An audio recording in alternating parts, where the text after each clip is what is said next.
Hi friends, आपका अपना YouTube channel UCC प्रेम बाबू की तरफ से हार्दिक स्वागत है। तो आज हम स्टार्ट करेंगे यानी 61 से लेके 90 तक। तो इतना क्वेश्चन हम अब कवर करेंगे। तो स्टार्ट करते हैं 61 क्वेश्चन। 61 क्वेश्चन है रैखिक गति। रैखिक गति, जब कोई वस्तु किसी सरल रेखा में गमन करता है तब उस गति को हम क्या कहते हैं? रैखिक गति कहते हैं। जैसे जो ट्रेन की गति क्या है? एक रैखिक गति है। एग्जाम में पूछ लेगा कि ट्रेन की गति कौन सी गति है, तो आप रैखिक गति मार के आ जाएंगे, तो आपका राइट आंसर हो जाएगा वो, यानी जो ट्रेन की गति होती है वो रैखिक गति होती है। अब बात करते हैं 62 क्वेश्चन आवर्त गति। जब कोई वस्तु निश्चित समय अंतराल में अपनी गति को बार बार दोहराता है तो उसे आवर्त गति कहते हैं। जैसे पृथ्वी की गति, पेंडुलम की गति।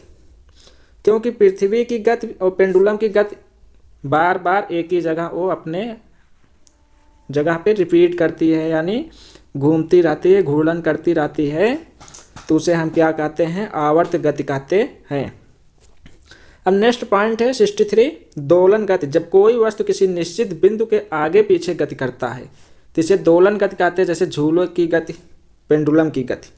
झूले की गति जो होती है एक जगह से यहाँ तक ऐसे ऐसे चलता रहता है, मतलब एक स्थान से दूसरे स्थान, फिर दूसरे स्थान से एक पहले वाले स्थान पे।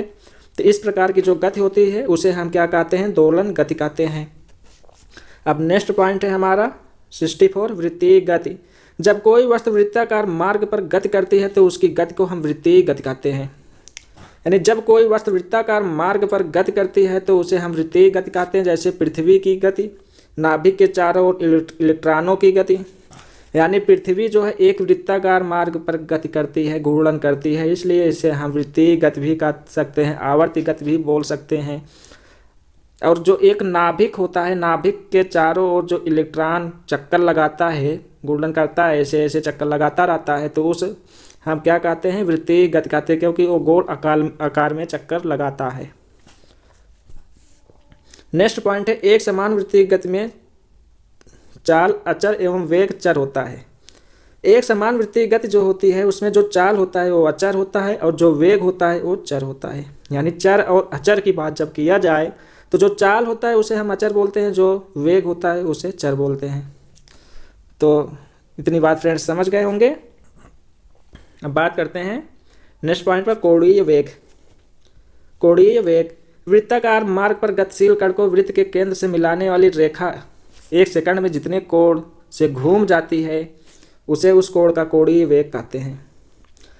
यानी वृत्ताकार मार्ग पर गतिशील कण को वृत्त के केंद्र से मिलाने वाली रेखा एक सेकंड में जितने कोण घूम जाती है उसे उस कोण का कोणीय वेग कहते हैं। इसे हम ओमेगा से प्रकट करते हैं। अब नेक्स्ट पॉइंट है गति के समीकरण। u बराबर u प्लस ए टी, वी बराबर u प्लस ए टी, और दूसरा s बराबर u t plus a t two, और तीसरा v2 u2 प्लस 2as होता है। जहाँ u जो है प्रारंभिक वेग है, v अंतिम वेग है, और a त्वरण एवं s जो होता है बराबर t यानी सेकंड, चली गई दूरी। s बराबर t सेकंड में चली गई दूरी, यानी जितने समय में वो दूरी को तय करता है।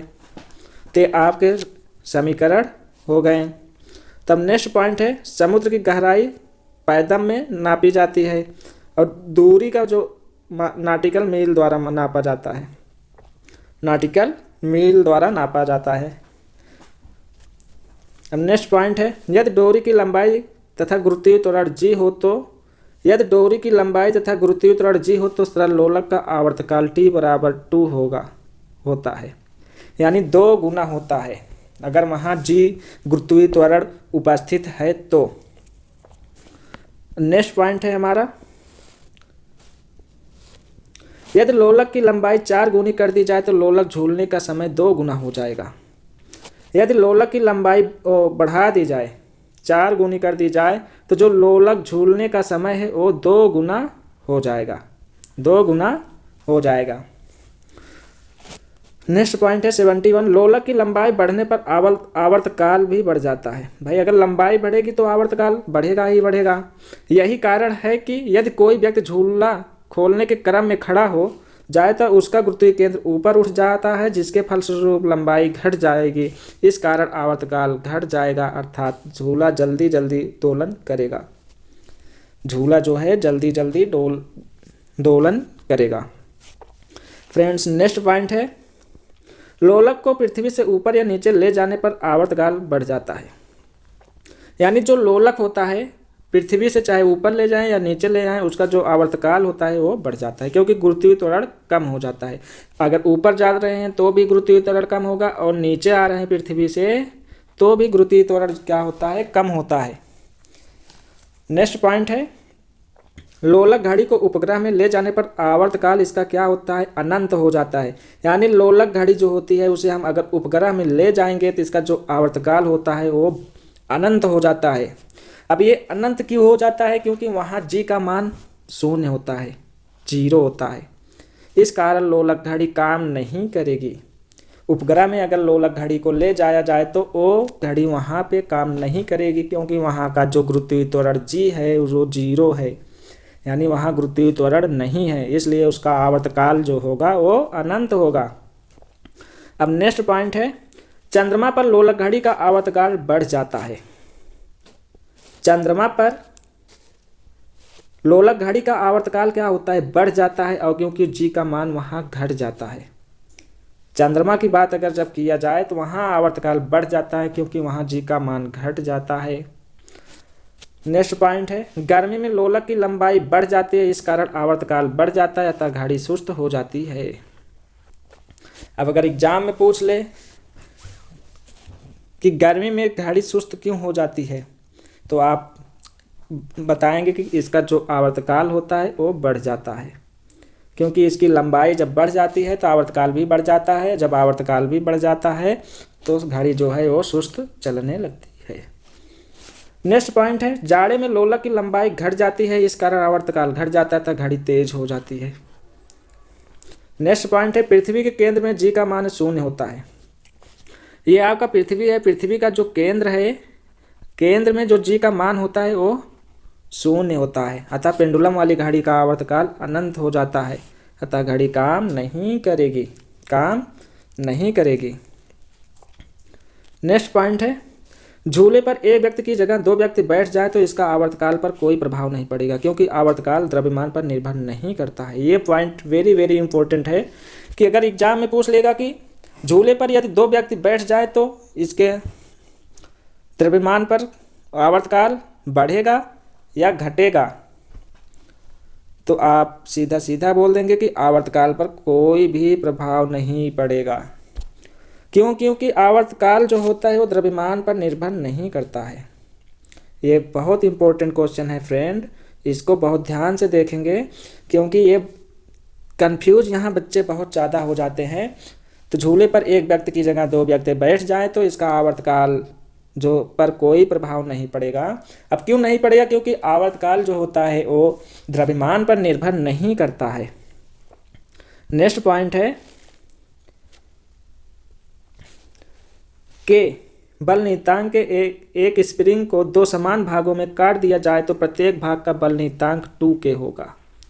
यदि एक के आकार की एक के बल नियतांक की एक स्प्रिंग है, के बल नियतांक के एक स्प्रिंग को यदि 2 भागों में, या ये स्प्रिंग ऐसे हो गई आपकी, यदि इसे हम 2 भागों में काट दें ऐसे, तो इसका जो प्रत्येक भाग का बल नियतांक होगा वो 2K होगा, 2K होगा। तो नेक्स्ट पॉइंट है फ्रेंड्स, सरल आवर्त गति में गतिशील कण को महत्तम विस्थापन पर त्वरण का मान 0 होता है। सरल आवर्त गति में गतिशील कण के महत्तम विस्थापन पर जो त्वरण का मान होता है वो क्या होता है? 0 होता है। नेक्स्ट पॉइंट है, सरल आवर्त गति की गतिज ऊर्जा प्रत्येक आवर्त में 2 बार 0 होती है। ये पॉइंट ध्यान देंगे फ्रेंड्स, सरल आवर्त गति की गतिज ऊर्जा जो है प्रत्येक आवर्त में 2 बार 0 होती है। यानी एक आवर्त में अगर बात किया जाए तो ये 2 बार 0 अवस्था में होती है, सरल आवर्त गति की जो गतिज ऊर्जा होती है।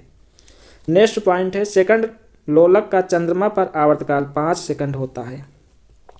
सेकंड लोलक का चंद्रमा पर आवर्तकाल, सेकंड लोलक का जो हो चंद्रमा पर आवर्तकाल होता है वो 5 सेकंड होता है।